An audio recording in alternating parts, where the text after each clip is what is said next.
everyone. I am super excited to introduce to you the person I would pick above anyone else to talk about the subject that we're going to talk about today, which is enterprise risk management.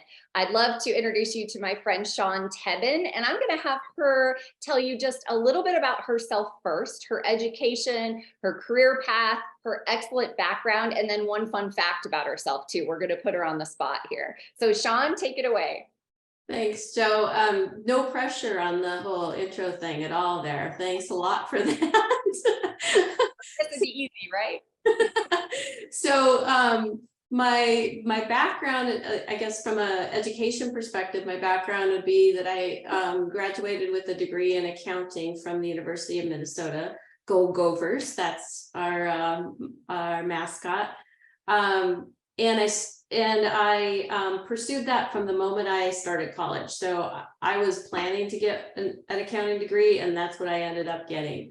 From there, I went into public accounting right out of school with what was then one of the big eight, Price Waterhouse, who doesn't exist anymore. Now it's PwC, obviously. But I started in the external audit practice and stayed in the external audit practice for about the first 12-ish years of my career there. And then I switched gears, which is one of the great things about public accounting, side note, is that, you know, there are so many different opportunities that you can have available in a firm like that. So anyways, I ended up going into this new thing called internal audit services. I had no idea what it was, but a couple of partners were starting this new practice and asked if I would be willing to help them get it started, which included developing marketing material, coming up with our pitch decks, coming up with pricing models, coming up with a methodology for internal audit services and all of that sort of stuff. And so I stayed in that practice for the next several years and made partner in the risk management practice at PwC.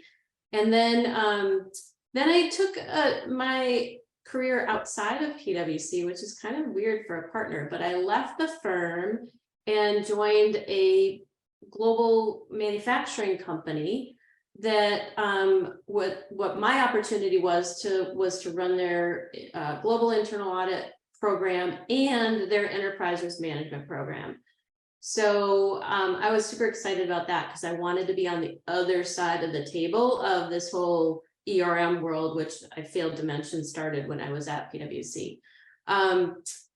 Anyway, I stayed in industry for several years and then felt the pull of going back into professional services and joined a firm called Protiviti, which is a global risk management consulting firm. So they don't do external auditing, but they do a lot of similar services that a PwC would do.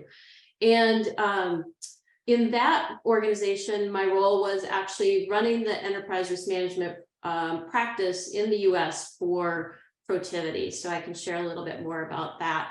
But then the economy tanked, and guess what? Consultants weren't so popular. And so I ended up going into industry, and from that point forward, I'll truncate this to say that I had an operations role where I was managing about a $70 million budget and being audited and being contributing to the ERM conversation, but not owning it. And then ran the internal audit function for Vail Resorts here in Colorado in Broomfield. So if I were to put a wrapper around that, I would say the theme across my career has been in risk management in some way, shape, or form, whether it's providing assurance, helping clients implement it, helping a business do it better, and those kinds of things. So now everyone should know why I picked Shawn to discuss this topic with you. But before we move on to the actual topic, just one fun fact about yourself, Shawn. And if you don't give the one I think you're going to, I might give it after you do. So okay, you probably won't because this is a new one. Oh, okay. I have recently become a birder. And I always thought that was the weirdest thing that people did. And my birding is very, contained in my backyard. Okay. But I'm trying to see what kind of birds I can attract and different feeders and how to keep the bad birds away and get the birds I want and keep the squirrels off stuff and all of that.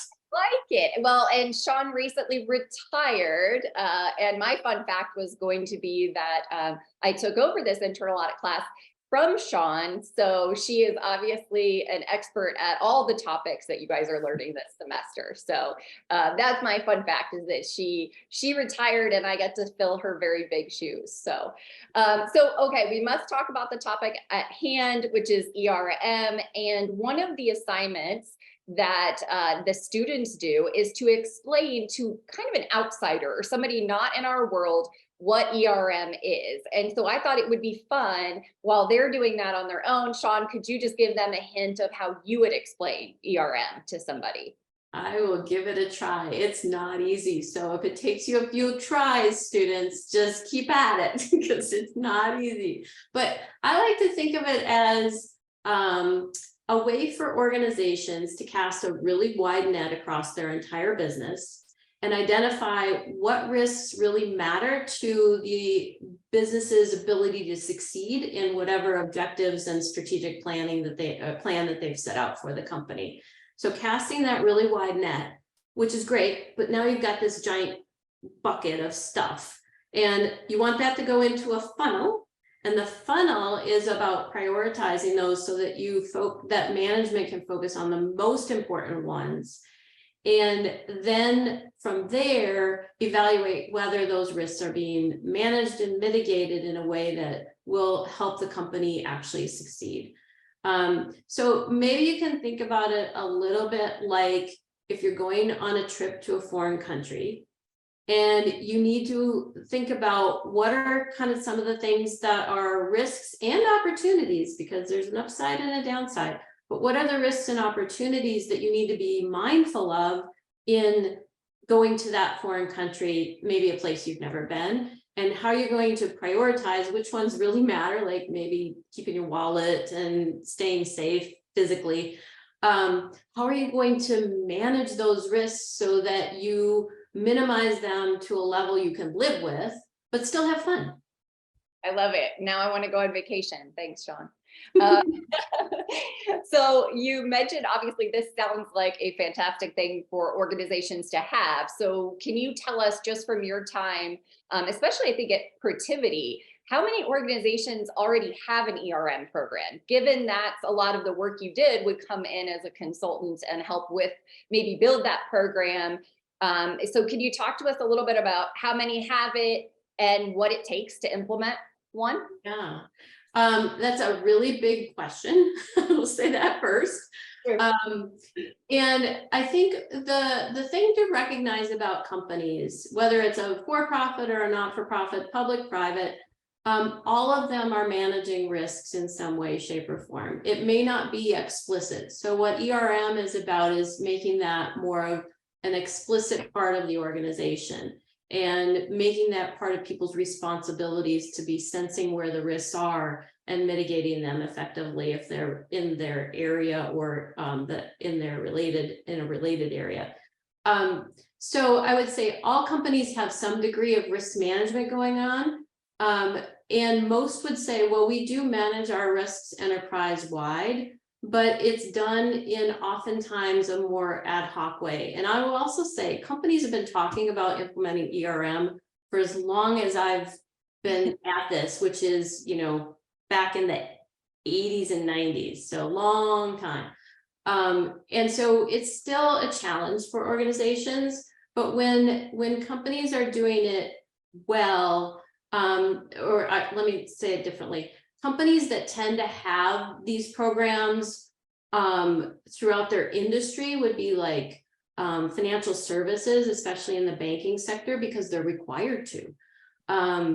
In the energy world, a lot of energy companies are oftentimes doing enterprise risk management. A lot of them are dealing with derivatives and things like that that have different kinds of risks. And so they've been dealing with risks for a long time, and they've evolved to being more enterprise-wide. Where it's less prevalent is in the private organizations, nonprofits. and in smaller organizations. But even those kinds of companies can do their version, and that's an important thing for when you're learning about this stuff. It's really important to think about that. Like, it's not going to be like you're going to look at the COSO framework and you're going to go, oh my gosh, can a couple $100,000 company, that their parents run, do that? Well, not in the way that you're thinking, but there are ways to tailor it, and that's really where the secret sauce is in tailoring it to what's going on in that particular organization and their culture and their size. Yeah, and I think you hit on it when it depends on just how formal it might be, depending on maybe the size and the resources that you have available at your organization. So I think you pretty much answered why it's important, because we all want to manage our risks just like we would if we're going on a vacation. So organizations want to do that. Why is it important for risk assurance and advisory associate to understand ERM and the concept? So why are they learning about it, or why do you think it's important for them to learn about it in this class? Yeah, well, good question. The answer lies in the title of risk assurance and advisory. That word risk should be a real tip.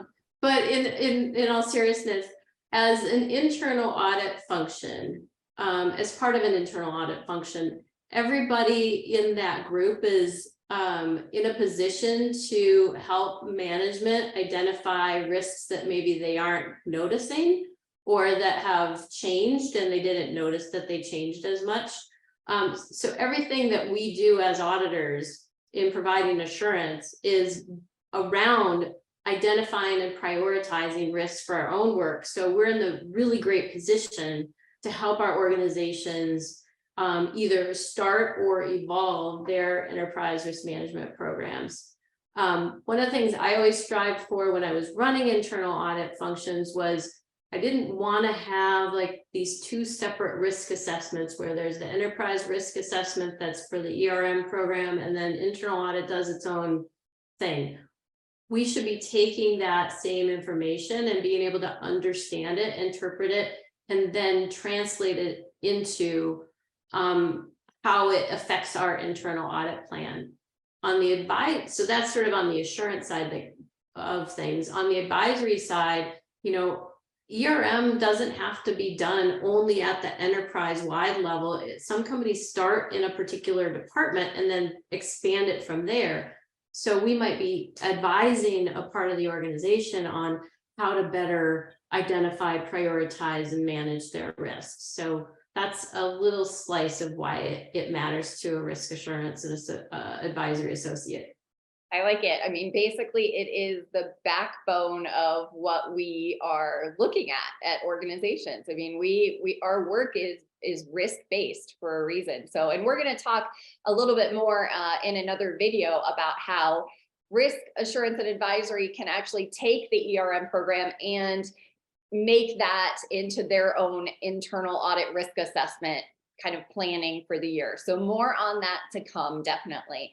Shawn, is there anything else you would want to share with the students about ERM or about your career in internal audit or in enterprise risk management? Any last words to share with them?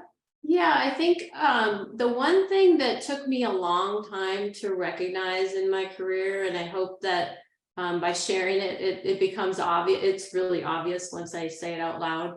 But when I was consulting with companies, a lot of times they'd say, we want to implement ERM. And what I wasn't good at doing at the time was really asking them why. What are your objectives associated with implementing this? And that gets to value proposition. And if there's not a strong value proposition, what happens with ERM programs is there's all this energy around the initial launch and everybody gets excited about the pretty heat map and all of that sort of stuff.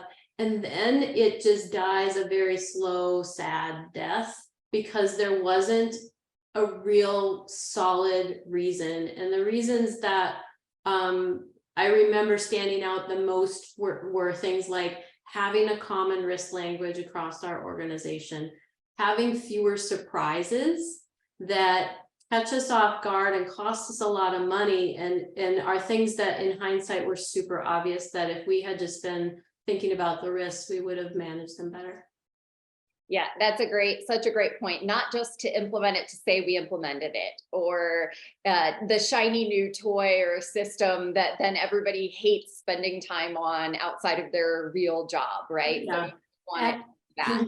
Actually, you remind me of a really important point, if I could, Sure. and that is a lot of organizations also want to start with technology. Not a good idea. Technology is really expensive, and if you don't know, if you don't have a strategic plan in mind of how you want to use it and what it's supposed to do for you, it's really easy to get caught up in all these little minute details and lose sight of the big picture of what you're trying to accomplish. Absolutely. I would second that and third it if I could. All right. Well, I just want to leave with one question that I'm asking all of my professionals that I interview, to tell my students just one tip or piece of advice. It can be fun, it can be lighthearted, it can be serious. But what would you tell them? Maybe if you had to tell your younger self something, what advice would you give them? So I would give the advice that you never want to stop learning. And that doesn't need to be formal learning, but it can be. But, there's things are moving too fast and changing too quick, and it gets boring, honestly, if you're not keeping yourself sort of challenged with things. So even when you're graduating, you're going to be feeling like, oh, finally graduating, but that's actually just the start of your learning, and there's always more to be learned, says the person who started a master's program in her retirement. When she retires, you ask Shawn what she's doing, she's studying, or she's learning. So she practices what she preaches. Well, Shawn, thank you so much for taking the time to talk to my students virtually, and I look forward to talking to you again soon. Sounds great. Thanks, Joe. Thank you.